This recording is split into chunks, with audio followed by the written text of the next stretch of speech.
నిర్మాణం చేస్తున్నాడు అనేటటువంటిది ఇదే ప్రథమని చెప్పొచ్చు. 3 రోజులు మరి ఆగస్టు 1, 2, 3లో ఎందుకు ఎన్నుకున్నారు? ఆ అనువైన రోజు అప్పుడు మరి? అవునండి. ఎందుకు అంటేనంటే ఆ రోజు ఎప్పుడైనా సరే తాంత్రిక విధానంలో అష్టమి, నవమి తిథులకు ఎక్కువ ప్రాధాన్యత ఇస్తారు.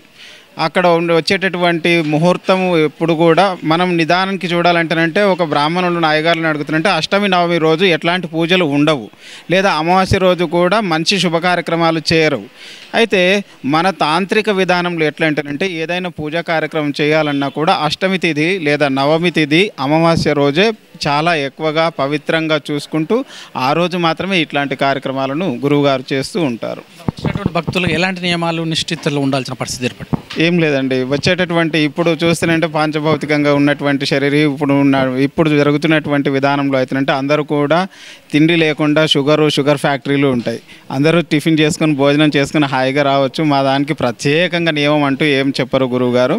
కాకపోతేనంటే సాంప్రదాయకమైనటువంటి దుస్తుల్లో రావటం, తిలకం ధరించి మరి హోమంలో పాల్గొనేటప్పుడు కొంచెం పవిత్రతంగా ఉండటం, ఆ హోమంలో ఉన్నప్పుడు సాత్వికమైనటువంటి ఆహారం భుజించి భూషయనం ఉంటే సరిపోతుందండి. మీరు అన్నట్టునే ఈ రోజులలో జరుగుతున్నట్టు భక్తులు ప్రతిసారి కూడా ఈ యాగంలో పాల్గొంటే మాకేమొస్తుంది, ఇందులో పాల్గొంటాం, భక్తులకు ఎలాంటి జరిగే అవకాశం?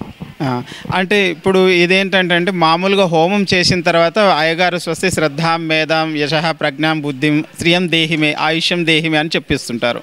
కానీ ఒక తంత్ర విధానంలో చేసేటటువంటి హోమంలో మాత్రము ఏదైతే హోమం నిర్వహిస్తామో ఈ నిర్వహించినటువంటి హోమాన్ని ప్రయోగం ద్వారా కృత్యతో అనుసంధానం చేసి ప్రత్యంగిరాదేవికి ఆ వారి యొక్క కోరికను నివేదన చేయటం అనేటటువంటి జరుగుతుంది. వాళ్ళకే చెప్తాం మేము, అర్చకులు ఎవరైతే ఉంటారో వాళ్లకు మీ కోరికను అమ్మవారికి చెప్పుకోండి అని చెప్పి చెప్తారు. ధర్మంగా ఉన్నది, అధర్మంగా ఉన్నది ఏ దేవత కూడా స్వీకరించదు. కాబట్టి ధర్మబద్ధంగా వారికి ఏం కావాలి అనేటటువంటి కోరికను అమ్మవారికి నివేదన చేసుకుంటే కృత్యతో అనుసంధానమై వారి కోరికను తీర్చేటట్లుగా మన గురువుగారు కార్యక్రమాలు నిర్వహిస్తూ ఉంటారు.